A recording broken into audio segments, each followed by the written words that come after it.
In order to have revelations, we need someone who can bring these revelations to us. In Islam, we believe that God has sent many prophets to reveal his message to people throughout time. But what makes Prophet Muhammad, peace be upon him, special is that he was the last messenger of God who was sent to convey the message to all mankind. Now, how can we know that Muhammad, peace be upon him, was a prophet? There could be three scenarios here. 1, he was lying. 2, he was crazy. 3, he was a prophet. Before the prophecy, he lived a completely normal life, and he was known to be truthful and trustworthy. It was so that he was also nicknamed with those names. But the first revelation Muhammad, peace be upon him, received was at 40 years old, which means he was given these names before the prophecy, at a time when nobody knew what was coming. Listen closely. I will tell you the story about Heraclius that proves the prophet's honesty. Abu Sufyan bin Harb, one of the arch enemies of the prophet, at a time when he hadn't reverted to Islam yet. He went as an enemy of Islam to the Romans because he got an invitation from Heraclius, and when he entered their place, Heraclius asked him a few questions. Heraclius said, "Have you ever accused him of telling lies before his claim to be a prophet?" He replied, "No." Heraclius then asked, "Does he break his promises?" He replied, "No." Heraclius further asked, "Has anybody amongst you ever claimed the same to be a prophet before him?" He replied, "No." And then Heraclius said something interesting.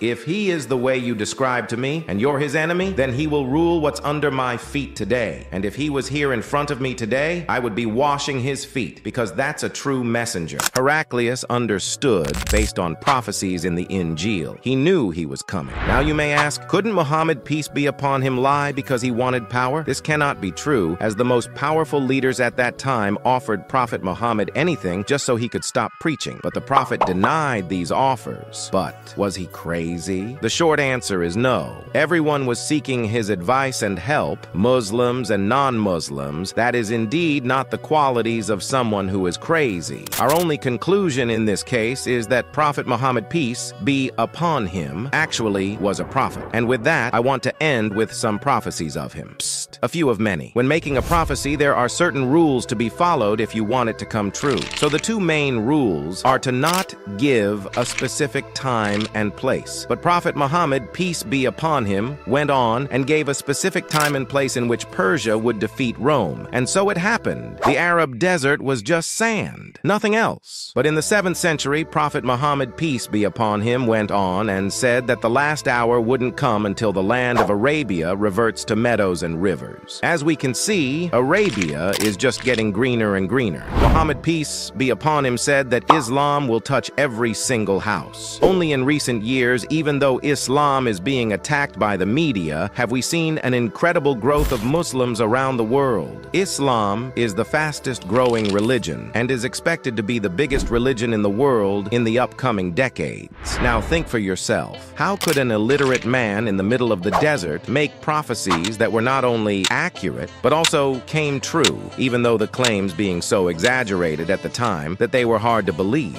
Yet, 1,400 years later, they have all come true. If you liked this one, then I'm sure you'll want to see the events that will happen before the beginning of the Day of Judgment. See you there.